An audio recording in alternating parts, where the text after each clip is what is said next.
Hello everybody and everybody else. My name is ScrypKat and this is ScrypKat Says.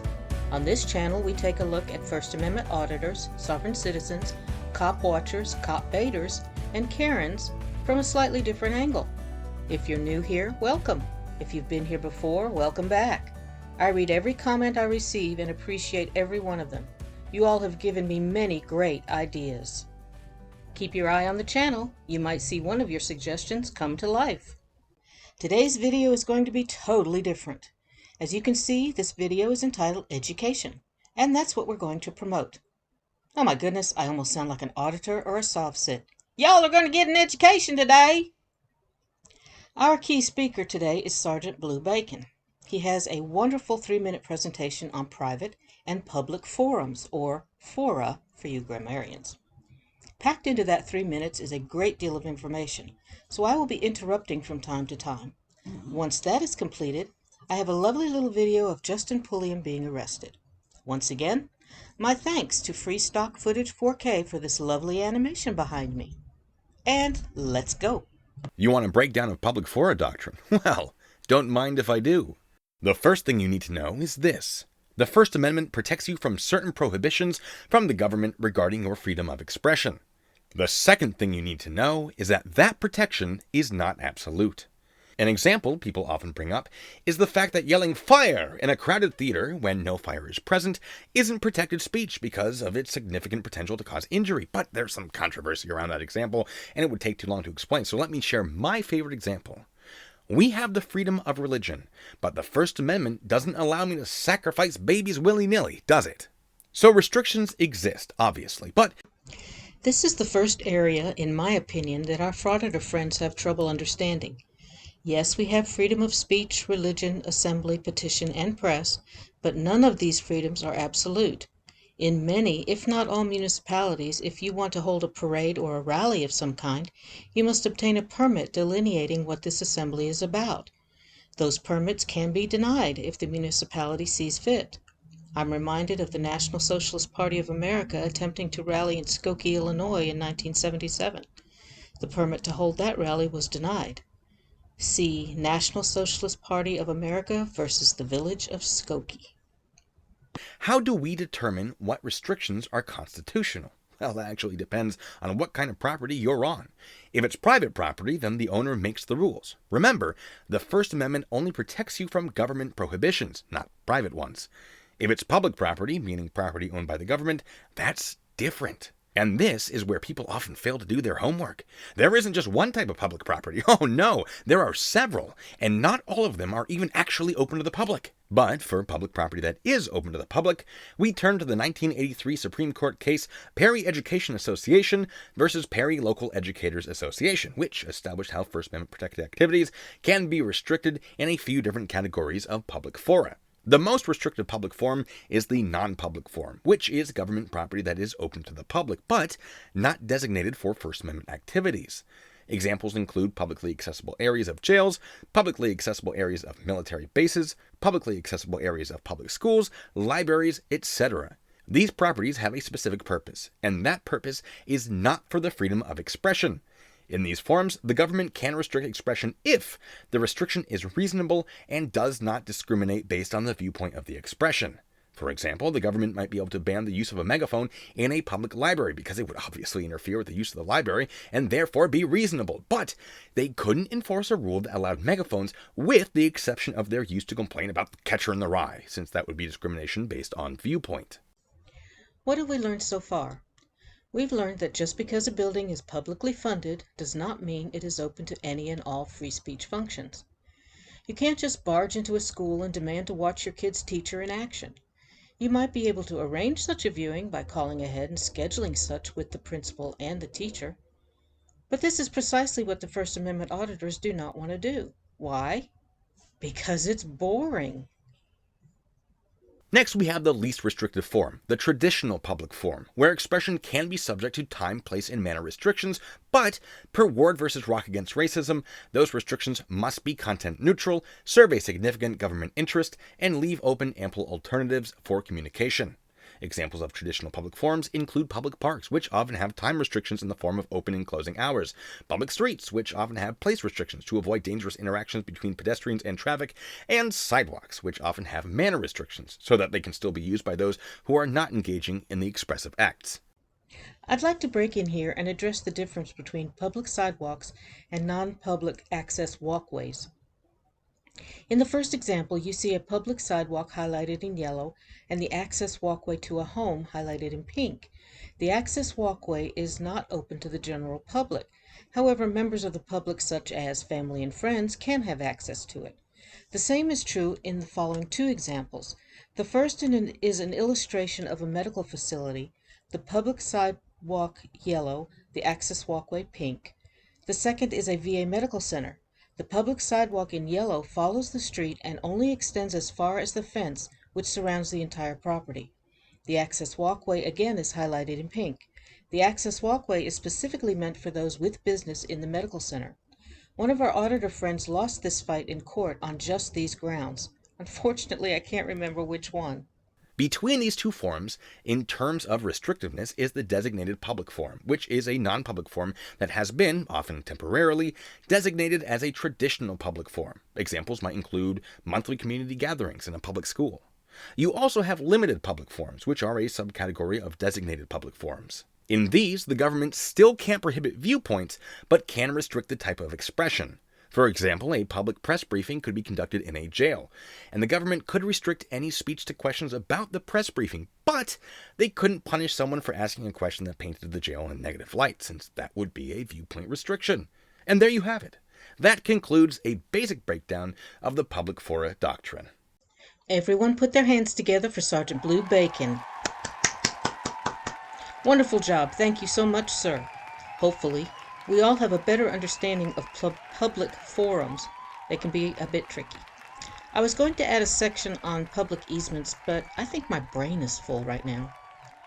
On a happier note, let's watch Justin Pulliam's friends irritate Fort Bend, Texas employees trying to get arrested, shall we? I was arrested last week by the Fort Bend County Sheriff's Office for documenting the official acts of deputies. Sheriff Fagan visited the jail shortly after I arrived. He tried to have a sit-down talk with me, but I exercised my right to remain silent while his officers continued to fabricate the police report.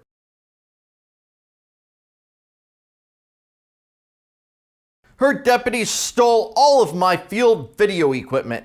I can no longer do my job. I can't document the activities of government. I'm so sorry. Did he say something important? Okay, guess not. The sheriff's office stole over $5,500 worth of my video journalism equipment. Supposedly it's evidence. Oh, I was taking a shower. What'd I miss? The bad cops want to shut me down. Many of them have schemed for years about doing something like this. I can't show you my video footage from the arrest because Fort Bend County stole it. He drove around to the front of the jail, drunk on power, in an effort to take out Extra Good Citizen.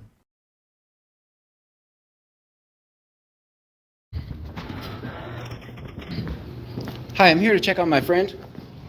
He's political prisoner Justin Pulliam. Okay. I don't have anyone in the system by that. What do you mean you don't have? I drove 60 miles and you don't have. You guys kidnapped him 40 minutes ago, and I drove 60 miles and you don't have him in the system yet? Calm down, sir. It usually takes 2 to 4 hours to get those things.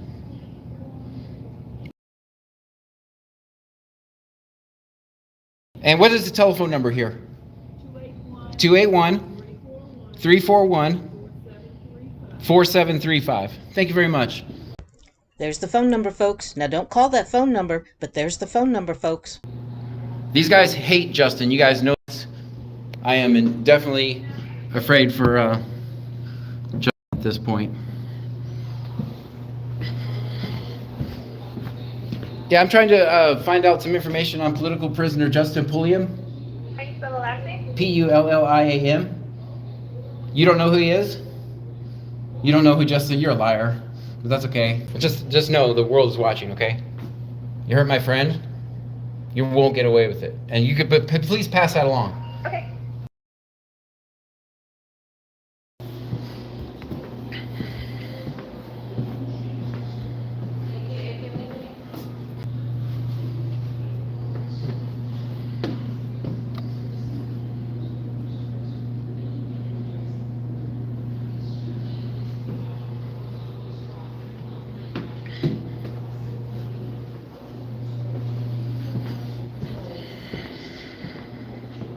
You have any update, ma'am?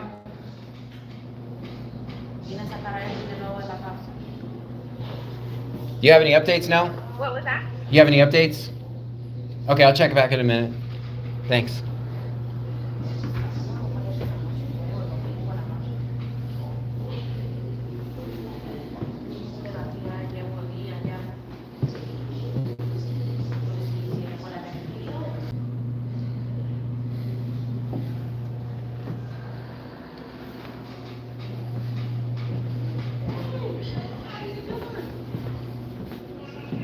Once again, this is Fort Bend County. This is Fort Bend County Sheriff.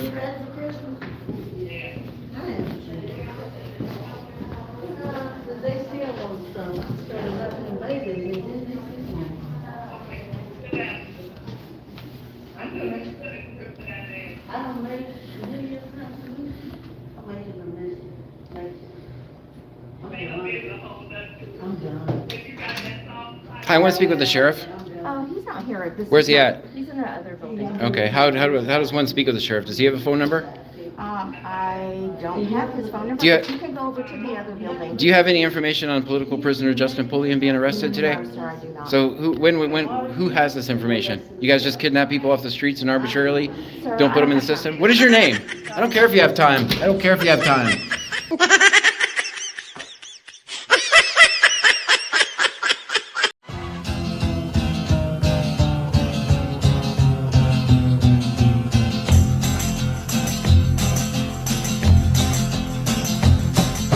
You keep saying you got something for me,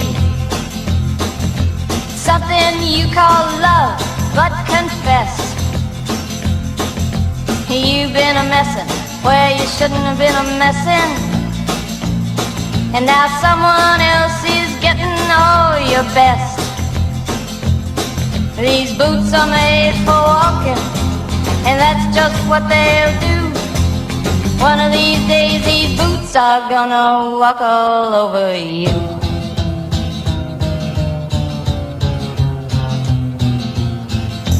Yeah.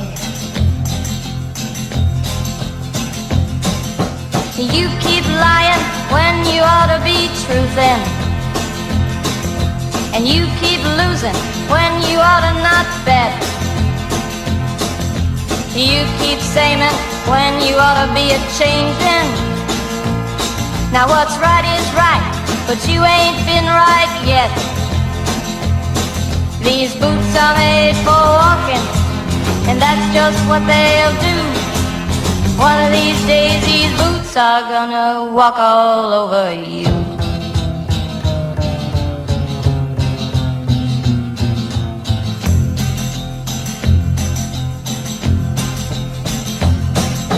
You keep playing where you shouldn't be playing, and you keep thinking that you'll never get burned. Ha! I just found me a brand new box of matches, yeah. And what he knows you ain't had time to learn.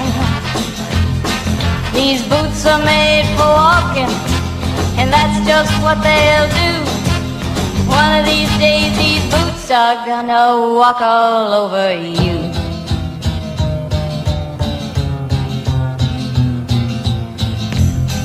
Are you ready, Boots? Start walking.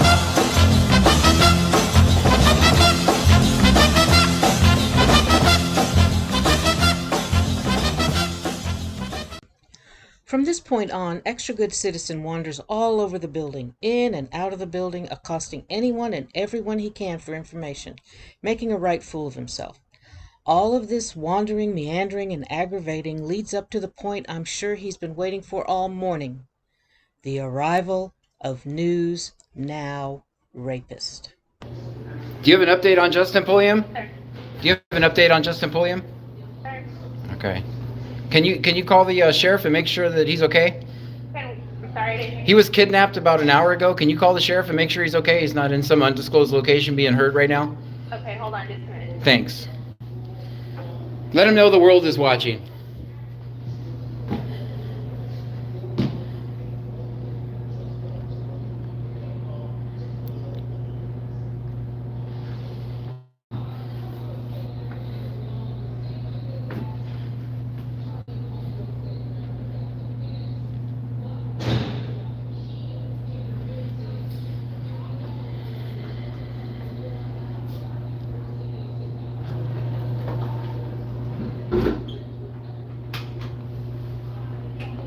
There you go. That's the phone number to the secretary. This The sheriff's office. phone number to the secretary. So I should call 281-341-4702.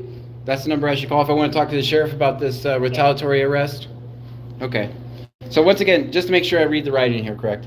281-341-4702. That's the telephone number to the sheriff's office? Yes. Okay, great. Thank you.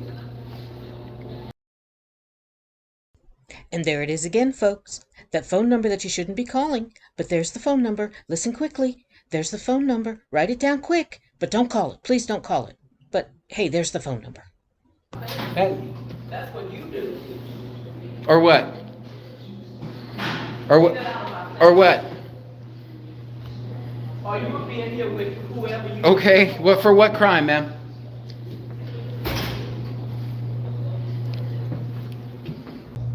Hey, ma'am. Do you have a telephone number for the inmate processing station? What's that? Do you have a telephone number for the inmate processing station? Do they have a separate number? You would have to call the main number to the jail. The main number once again? 281-341-4665. Thank you. Uh-huh. Do you have any updates? They just started booking him in like 4 minutes ago. So from start to finish, it's typically anywhere. What is the charge? I don't know. The only thing I see right now is his name. So the booking process is 2 to 4 hours. Once we have any more information, I can go ahead and let you know. So we'll be here for about 2 to 4 hours, just so you know, if you can. So, Okay. all right. Do you have the district attorney's telephone number? I'm sorry. I can't hear you if the speaker's on. I'm sorry. Do you have the district attorney's telephone number? I don't. You would have to call the courthouse. Okay. All right, I just thought maybe you have it handy. Uh-huh. Okay. We have the main courthouse number. Do you want that? Sure, the main courthouse number, that'd be useful. 281 281 238 238 1600 1600 1900. 1900. Okay.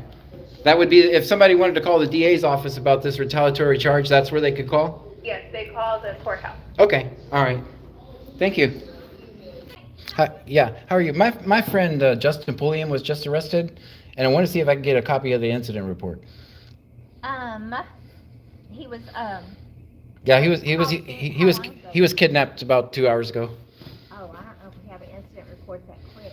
Can you check and see? Yes, Oh, I still need to fill out the open records request for it anyway, so. okay, have your ID. Why do you need my ID? Just call me good citizen. Just call me good citizen. Extra good citizen. Show me.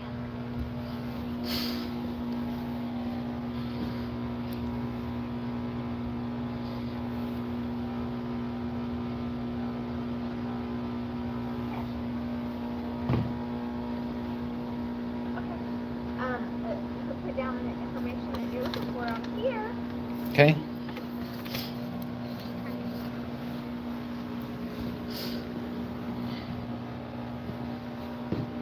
Oh.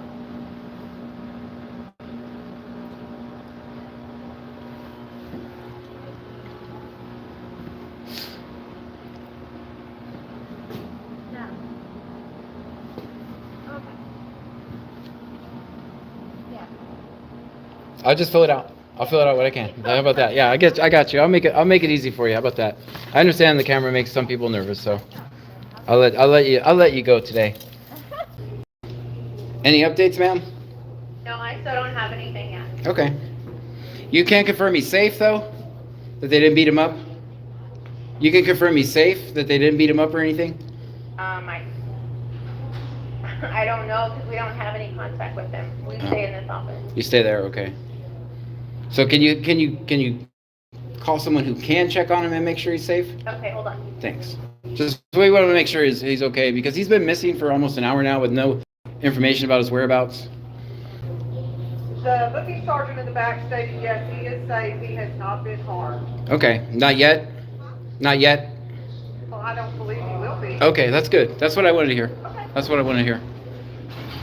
Update, maybe some charges? Maybe you could just release him and let him go? Oh, we can't do that. Why can't you just let him go? We don't have the charges yet. Okay. So why can't you just let him go? I don't have the authority to do that. Okay, who does? Who has the authority to let him go? Can I talk to them? Can they come talk to me about why they can't let him go? You can speak with the sheriff about that? Yeah, that's what I've been trying to do. There, call him up. I gave you the number. I'm live streaming right now. Can't you just call him and say, hey, extra good citizens over in the lobby. He wants to talk to you. I'm sure he'll come run right over. I gave you the number. You can call. What was the number again? What did I do with that? Put it in my pocket. Here it is. So if I want to talk to the sheriff, this was the number for the sheriff? Yes. 281-341-4702. Yep. Let's see. I got another phone. We could call and see if he can come over and talk to me. Okay. Dang, it's in the car. Can I borrow your phone? No. Can you call him? No, you can call him on your phone. Let me just borrow your phone real quick. You can't. Just slide it through the thing. It's a cord phone. It don't ring. No, your cell phone. Your cell phone. Slide your cell phone through. No, it's okay. I'm good. Are you sure? Yep. Just let me borrow it for a minute. Yep. What about that guy? Can you ask that guy if he has a phone I can borrow? You can call him on your phone. It's in the car. Oh my god. This was streaming live. It's okay. It's cordless. This one has 472 people watching right now. So I can't kill this one. Come on, just call the sheriff for me. Can I ask that lady back there if I can borrow her phone? Maybe she'll let me. I don't think it's gonna happen. Just ask her real quick. She said no too? That's not cool, man.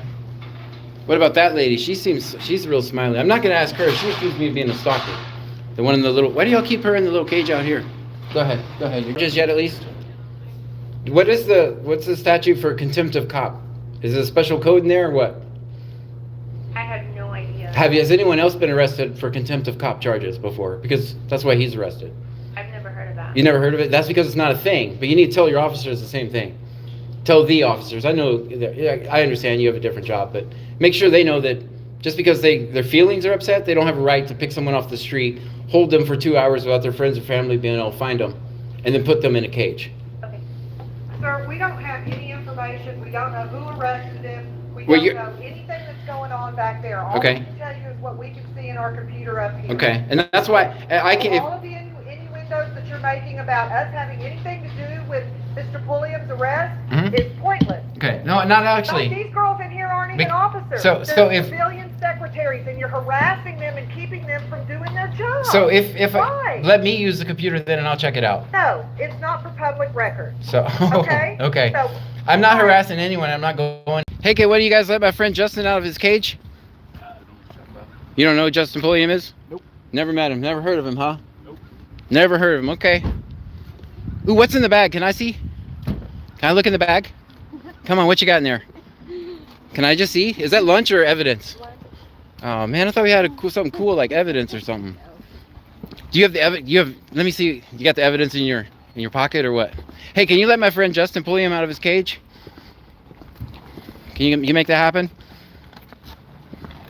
Do you know who Justin is? Can you guys confirm if he's safe or not? You guys didn't beat him up back there, did you? All right.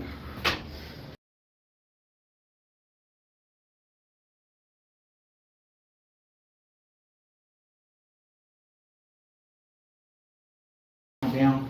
And when he didn't move quick enough, they arrested him. One more. Oh, we're ready.